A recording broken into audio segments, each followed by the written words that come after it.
Hello and welcome to Crossing Channels. I'm Richard Westcott. Who can we trust online? That's the subject of the latest in our collaboration between the Bennett School of Public Policy at the University of Cambridge and the Institute for Advanced Study in Toulouse at the Toulouse School of Economics. As ever, we're going to draw on the interdisciplinary strengths of both institutions to explore a complex issue. How do people decide what to trust online? What role do platforms, algorithms, and AI systems play in shaping what we see? And what kinds of governance, awareness, and public institutions are needed if we want a healthier information environment? To explore these issues today, we have Rachel Adams from Cambridge University. Rachel, start us off. What does your research focus on? My research really is about understanding the impacts of artificial intelligence on global inequality. And I'm interested in this in kind of both directions. One, how can AI genuinely expand and support human flourishing in every corner of the world? And two, how is artificial intelligence undermining the conditions that make global justice possible in the first place? And I'm particularly interested and have done a lot of work around the impact of AI on people living in extreme poverty. Joining us from the Toulouse School of Economics, we have Tiziana Assenza. Tiziana, remind us of your main research interests. So I'm a macroeconomist, and I'm interested in studying how individuals form expectations about main economic variables and how these in turn affects their economic decisions and behavior. Starting from this, lately I have been more and more interested in studying how misinformation can distort economic decisions, and I really start from what individual households, firms or investors believe and do, all the way up to the business cycle fluctuations. So it's really on both, I look at it from both lenses of the micro and the macro impact. And in turn, then how making people aware of their blind spot can somehow have an impact on the way in which they behave. Online information is central to how we learn about the world, but how can we filter out misinformation, fake news, algorithmic amplification, and now AI videos that look real? Now, I'm fascinated in this topic, especially because I'm a former journalist, so actually the reality of what you see online is very, very important to me. Rachel, your work looks at AI governance, global inequality, and the political economy of emerging technologies. Is online misinformation mainly down to false content, or is there a deeper problem with the systems that determine what information reaches people in the first place?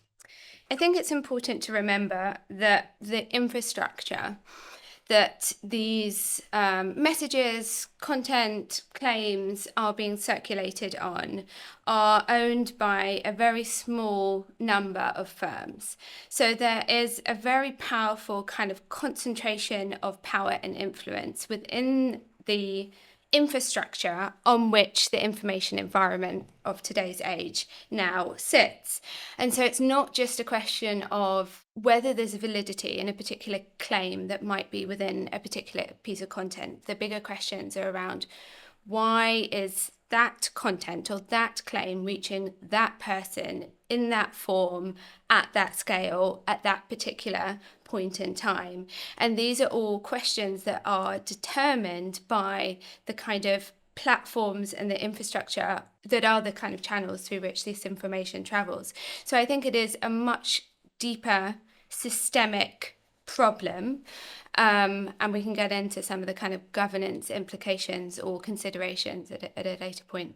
Yeah, because the BBC, we were just very heavily governed by rules, and you had to follow those broadcast rules. Silly question, really, it's a bit basic, but I'm assuming there are no actual rules. There are some rules, like in the UK, we have the Online Safety Act. In the European Union, there is digital services laws that pertain to platforms, but a large part of my work is reviewing the kind of equality that exists globally around how strongly these platforms and AI more generally is governed. And so what we find is that in Europe and countries like the UK, there are quite effective governance regimes, quite effective in comparison to absolutely zero. They're not entirely effective. Whereas in other parts of the world, there's very few hard regulations. So whatever kind of policies or frameworks that might exist are non-binding in nature. They have very little effect. We're kind of relying on how far a platform might choose to self-regulate. And so there's an enormous disparity between how protected an individual in the UK is compared to an individual in Ethiopia. And we've seen the fallout of this. Tiziana, your research on fake news looks at how well people identify false informations and how they perceive their own ability to recognise what's true. We all think we're good at filtering it out, but actually are we?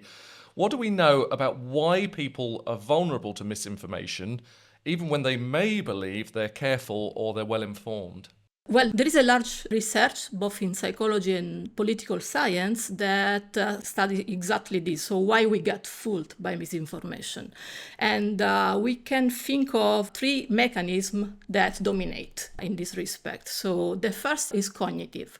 So research in this area essentially has shown that detecting misinformation requires slow, deliberate thinking. And when you think about most of us, we simply don't engage this kind of attention when we are scrolling on the social media, on the media in general. And this can somehow explain why we fall for misinformation.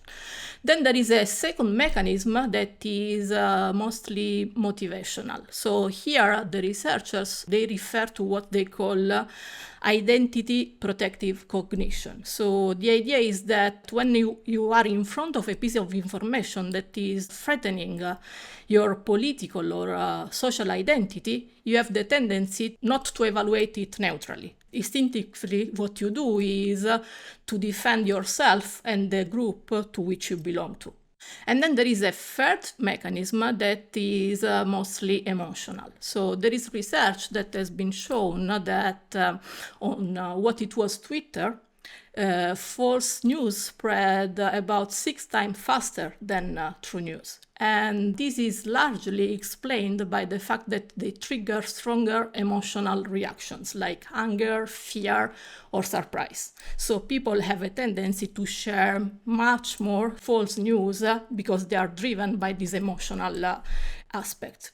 This means that essentially we know quite a lot about why people fall for misinformation, while what is less understood is how aware they are about their own vulnerability to misinformation. And if we make them aware of their vulnerability, whether this is gonna actually change their behavior. And this is exactly what we tackle in our paper. Is this gonna have an impact on their beliefs and in turn on their economic behavior?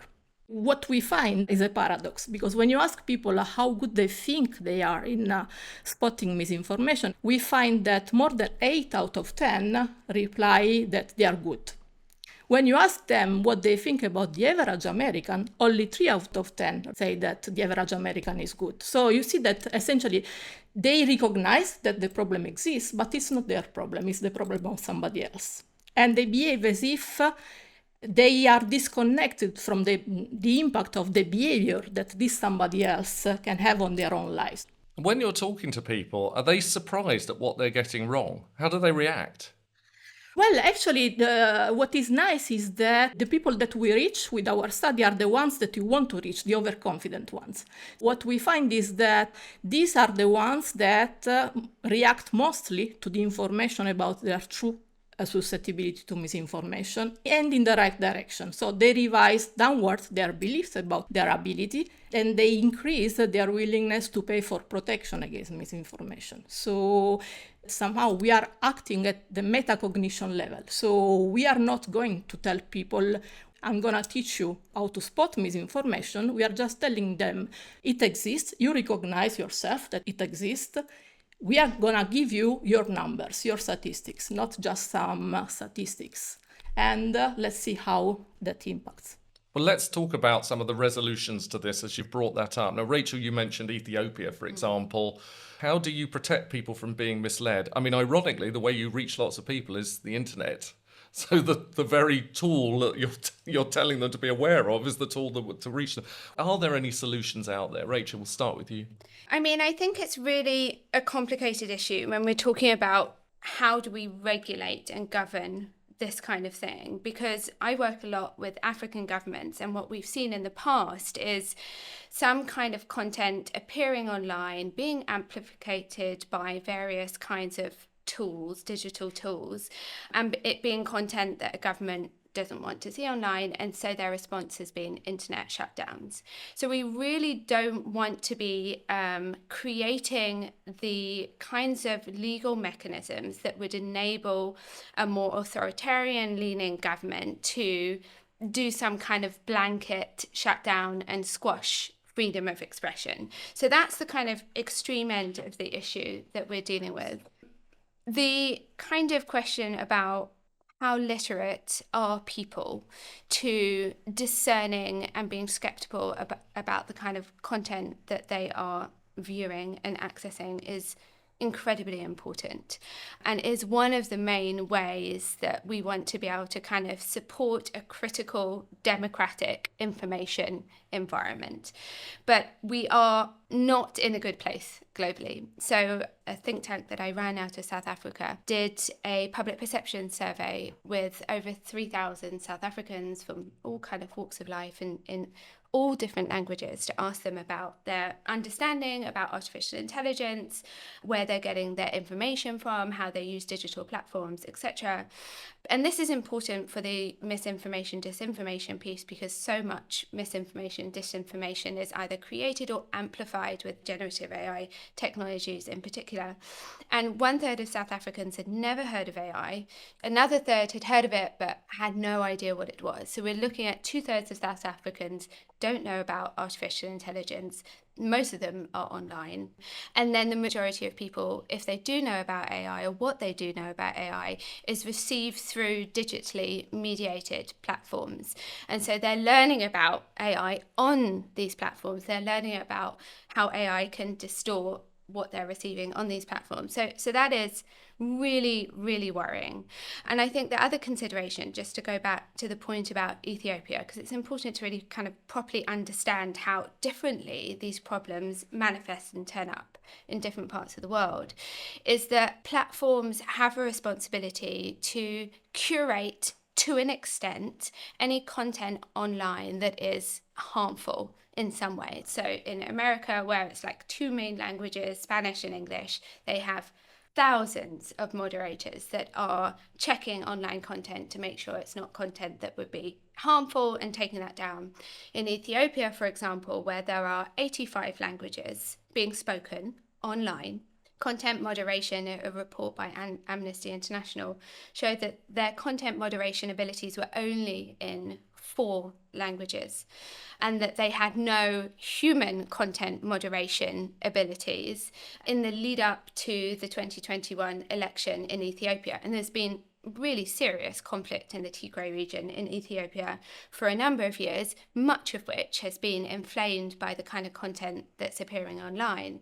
We think that these platforms have AI systems that are able to read inflammatory content, but these AI systems do not work in the 85 Ethiopian languages. They will maybe work in 2, perhaps 3 of them, and not well enough to be able to pick up dialect or slang or the nuances of idiom in which very, very harmful content can appear. So I think you've kind of got 3 levels there. You've got, where does the government sit and how far leaning are they towards democracy authoritarianism? So how far do we trust our government to govern truth in a way that is in the public interest and preserving of democratic values? Then you've got, how literate are populations? How far do they understand these things? How far do they understand how AI is changing these things? And then you have, what country are we looking at, and how far is the social media platform in that country? How far are they putting in place safeguards to ensure that the content that appears online isn't harmful? From there, we can then look at an attenuated governance regime particular to those different circumstances. But as you can see, we can't put in place blanket laws that are going to work for everyone everywhere. That is a fairly bleak picture with some pretty stark numbers in there, isn't it? But, you know, that's the reality, isn't it? That's the reality of the world. Tiziana, is there any way we can overcome some of these clearly huge issues? So let me just briefly explain how we built our experiment, because this will help me to bring to to where I want to get. Essentially, what we did is to design a really simple experiment in which people in our experiment don't just read about misinformation, but they are facing their blind spot directly, okay, so their vulnerability. So we asked them at the beginning how good they think they are in spotting misinformation, and we also asked them to make an hypothetical financial decision. And they have to allocate a budget, and including how much they would like to spend to protect themselves from the harming of misinformation. So then they are confronted to the evaluation of 20 real headlines that have been fact-checked by professional fact-checkers as being true or false. And halfway through this test, there is a treatment group that is informed about their actual score, while the control group sees nothing. So they are not informed about the actual score. And then we ask again participants what they think is their own score after they've been exposed to the treatment, and how they would allocate again the budget. Like that, we can measure whether indeed there is any implication of informing people about their true vulnerability in terms of both belief updating and economic decisions that in our case is proxied by this willingness to pay for protection against misinformation.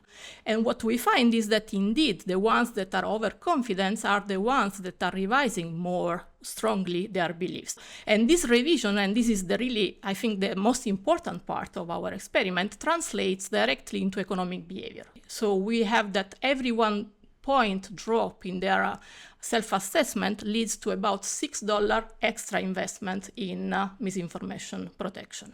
So this brings me to what we could do. I think that we should, in the long run, build an apparatus that collects all the tools that we have out there. Because right now, we know that fact-checking and media literacy are needed and they work. So my argument is not at all against them. What I'm trying to propose is a tool that can be a complement with respect to this type of action. Why? Because when you think about fact-checking or media literacy, they are operating at the object level, okay? So they teach you about the threat, what manipulation looks like, how you can spot a misleading headline. But what they are not able to do is to tell you how well you are actually judging. And that's the meta level on which our intervention acts. So while the object level is strengthening the toolkit, what we want to do with our intervention is to calibrate the toolkit user. I see 2 practical implications of this. The first is that it's somehow self-targeting, because essentially the biggest impact lands on exactly those people that you need to target, that are the overconfident one. And you don't need to identify them in advance.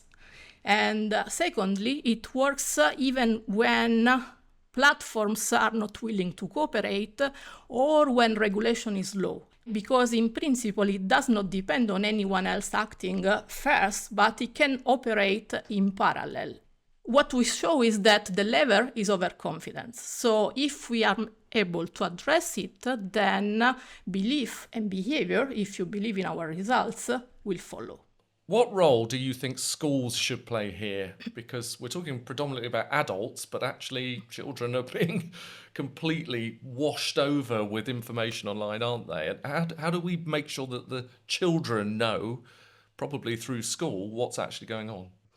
I have 4 children, and so I'm really worried about the content that they are being exposed to, and their inability to know what's true or false, or what's been doctored in some way.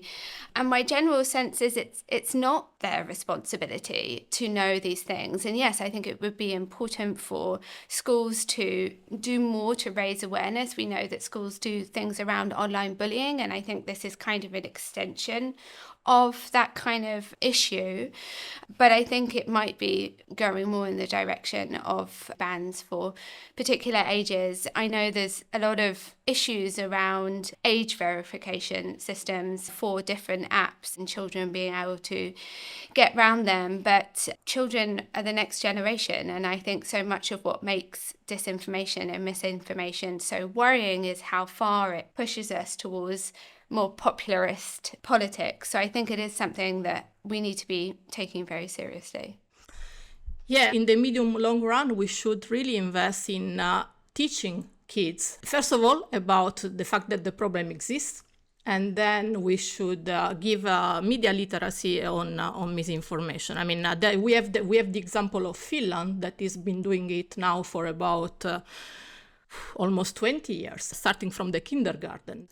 Now, regarding the access to the social media, I mean, in general, I don't like banning. I mean, what I like is to teach people how to use a tool. My fear is the following. In the best case scenario, when you ban something, it can be the case that at the end you have no effects. But there can be a worse scenario in which you have bad effects, because if you ban the access to specific social media, then it can be the case that kids go towards even more dangerous places in the internet. So at the end, you get much negative impact of the policy than a neutral one. I just want to add on a piece about the children, because there is a level of interventions that's around teaching people to identify and understand what they see. But there is also a set of responsibilities that governments hold about ensuring there are mechanisms available for redress and remedy where harm actually does occur. And we know that teens are particularly vulnerable to manipulative content online, which is a kind of sister to misinformation and disinformation.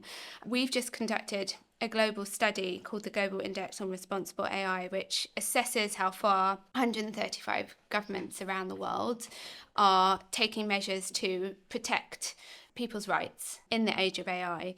What we're seeing is very, very few countries around the world have any kinds of laws in place to ensure that there are institutions that people can go to, mechanisms for redress and remedy and justice if a child is harmed with AI and online. So that's something we really, really need to address. In your book, The New Empire of AI, you examine how AI can deepen global inequalities and reshape power. You've been talking about that quite a bit. How do we make sure that debates about misinformation and AI governance don't simply reflect the concerns of richer countries? One of the things we need to be thinking about is to strengthen the capacity of independent institutions around the world. I think we often talk about platforms and people and citizens and governments, but actually independent institutions, think tanks as well, play a really, really important role. So in Africa, we have a group called Africa Check that is independent, has existed for many years, and fact checks information that is not being fact checked anywhere else. So they're doing really, really valuable work. And they are the kind of group that we want to be supporting more of. The we here is probably international development aid and philanthropy.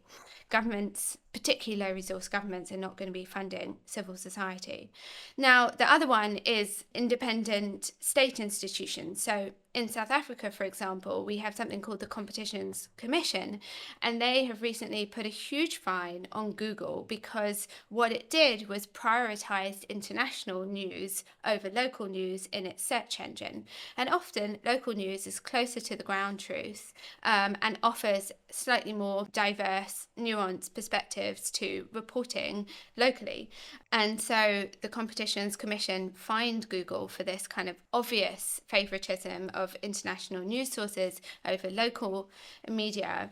But it also showed how important these state institutions are for addressing systemic structural issues that will not be addressed by an individual, but also for supporting kind of public debate around some of these issues.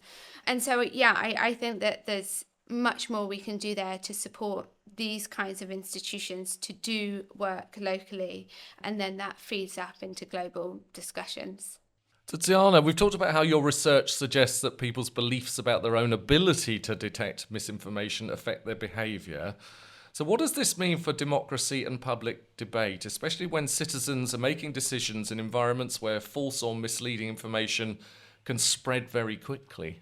Well, here the stakes are concrete. I mean, when you think about the individual level, it's clear. I mean, this can materialize with financial scams, dangerous health decisions.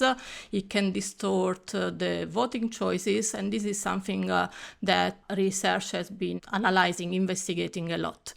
But what is even more worrisome is that these consequences don't stop here. I mean, I'm a macroeconomist, so as much as I'm interested in understanding individual behavior, my final objective is then to eventually understand how this individual behavior transmits and translates into aggregate outcomes and how this works at the macroeconomic level. So that is why in another piece of research that I've been conducting, what we do is to look at how misinformation that has technology-related content, so for example, fake news about innovation, AI, or digital infrastructure, can have an impact on the macroeconomy, on the business cycle fluctuations. And here the logic is simple. You have to think of this technological content misinformation as introducing noise in the system, in the information environment. So if the information environment is more noisy, then this makes it harder for households, firms, and markets in general to have an accurate read of the state of the economy.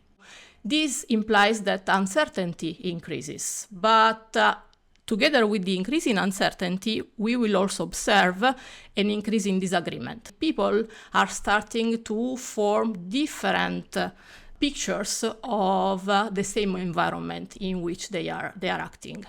And if this is the case, so if you have a situation in which households, firms, and investors are not able anymore to form consistent expectations about the economy, then this can have non-negligible negative impact on the economy as a whole. So you can observe a falling consumption, a slowdown in hirings, and therefore an increase in unemployment, and a postponement of investments when you think about the behavior of firms.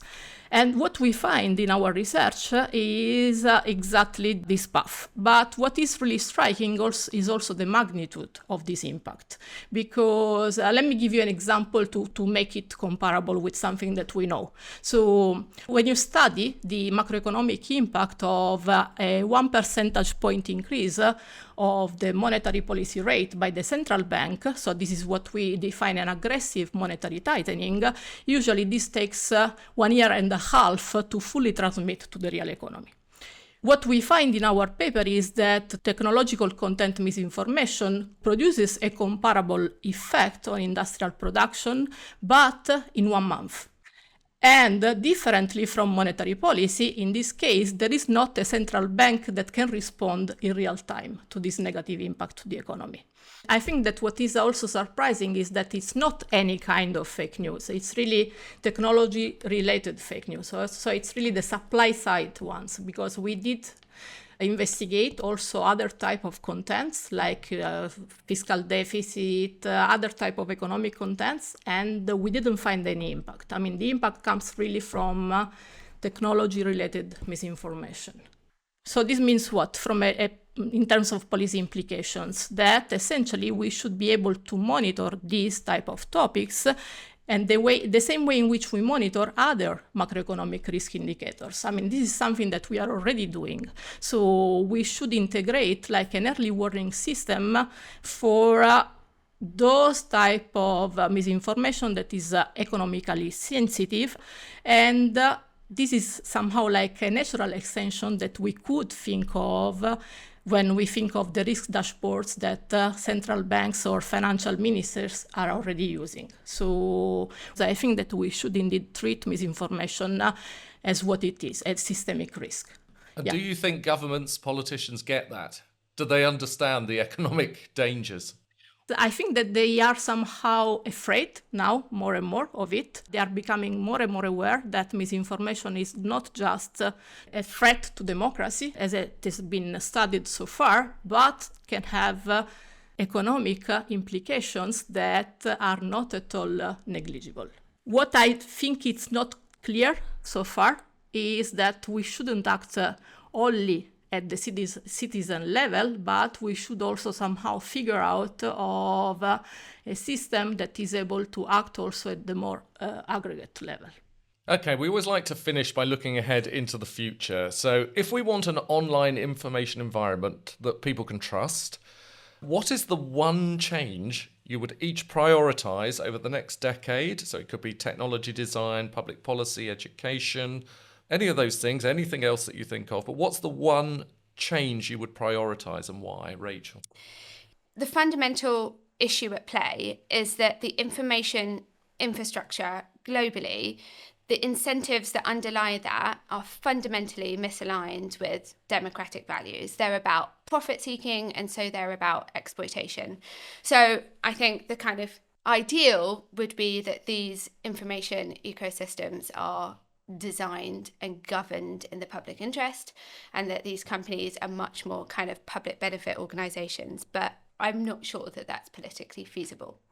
And so I would say that we need much more accountability, harder accountability, and more transparency about how these systems work, what kind of information and content platforms are choosing to amplify, to recommend, and why people are accessing them. I think if we had more understanding around that and harder rules to govern that, that would be a really important place to start.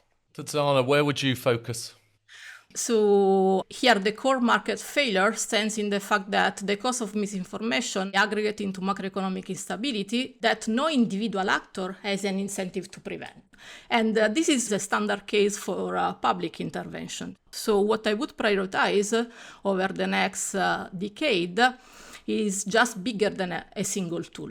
What I envisage is a shift in how we treat the metacognitive calibration, so the people awareness of their own informational limits, and we should think of it as a piece of a public infrastructure. I mean, when you think about our current status, we already accept that the state is producing and protecting certain informational goods. Think about official statistics, public health communication, or also about financial literacy programs or central bank communication. So here what we are missing, I think, is calibration, so giving people accurate and personalized feedback about how well they are in processing the information environment in which they live. So in the short run, for example, major platforms should be willing to offer like periodic and private personalized feedbacks on the accuracy of individuals. And this could be helped by a regulatory requirement. This could fit naturally within the European Digital Services Act. You don't need to change the law. The law is already there. Then when you think about the medium run, this would mean essentially to integrate this metacognitive training into schools. So it's not just about teaching them what fake news looks like, but also to give these kids structured and repeated experience about the fact that they can be wrong about it and how they can eventually take action to protect them about it. And then finally, in the longer run, this means to treat the information environment as a macroeconomic variable. So something that the economic policy institutions, starting from central banks and to fiscal authorities, should monitor, as they do already with inflation expectations or financial stability indicators. I think that we shouldn't ask to any institution to adjudicate what is true in real time, because this is somehow politically unmanageable. But most probably what we should do is to give people the tools that equip them to calibrate their own judgment repeatedly and at a low cost. Well, that's all we've got time for this fascinating episode. Thanks to Rachel Adams from Cambridge University and Tiziana Assenza from the Toulouse School of Economics for joining us. And thank you for listening to Crossing Channels. We'd love to hear what you think. Your reviews help us shape future episodes and make it easier for new listeners to find the show. If you enjoyed this one, why not explore some of our earlier episodes too?